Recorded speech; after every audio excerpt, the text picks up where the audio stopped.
The UN says that thousands of former pro-Gaddafi loyalists are still being held in secret prisons, with some of them being tortured. 31 prisons holding some 3,000 people are now under the new government's control, but up to 4,000 more detainees remain in the hands of uncontrolled rebel forces. Well, to talk about the situation in Libya, I'm now joined by Lawrence Freeman. He's from the Executive Intelligence Review magazine. Well, the UN findings say that despite these serious human rights abuses, Libya is on its way to democracy. Would you agree with that?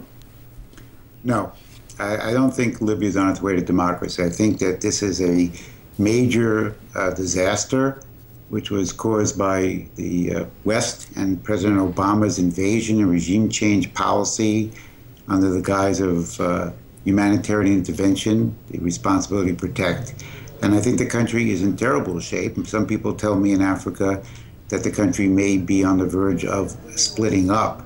And also, it's created massive instability across all of the Sahel and Northern Africa. So those people are not giving you accurate information. This is a very dangerous situation for Africa at the moment.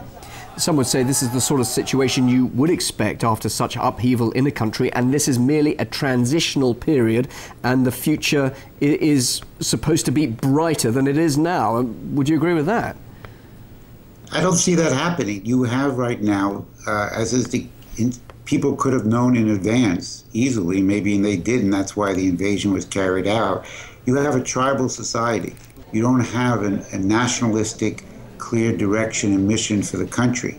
So once you overthrew Gaddafi, who was no good, no question about it, but you did it in the way that the West did, including the killing of Gaddafi, then you're setting up various tribal groups to vie for control. And right now, those tribal groups are all off on their own, competing with one another, including attacks on the National Transitional Government itself.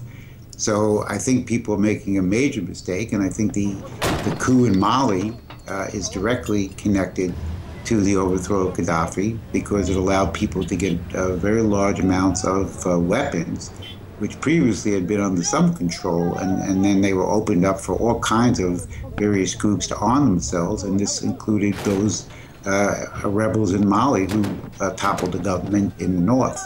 So I think that people are misevaluating the situation.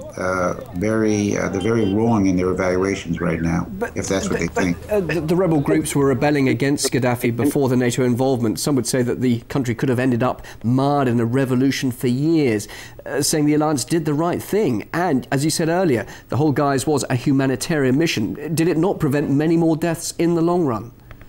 No. The doctrine that Obama and others are following is called the responsibility to protect, which says that we have a right, when we think there's a humanitarian disaster, we have the right to intervene. President Obama recently has made this a part of the U.S. government.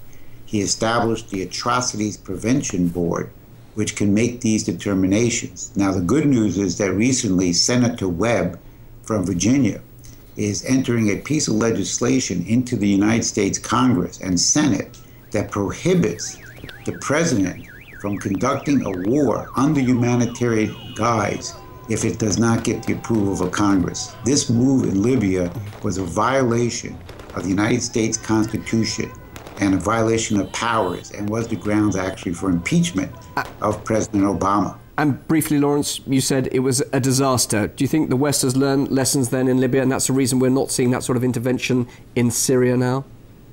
Well, I think we're right on the verge in Syria, and I think one of the intentions in Syria and possibly Iran is to force a confrontation with Russia and China over a military intervention. I think that we're on a very dangerous course right now with NATO and the United States pushing to the limit, pushing the envelope on a brinkmanship with Russia and China. And you're seeing that over right now, the anti-ballistic missile defense system that the US and NATO are planning for Eastern Europe and Europe.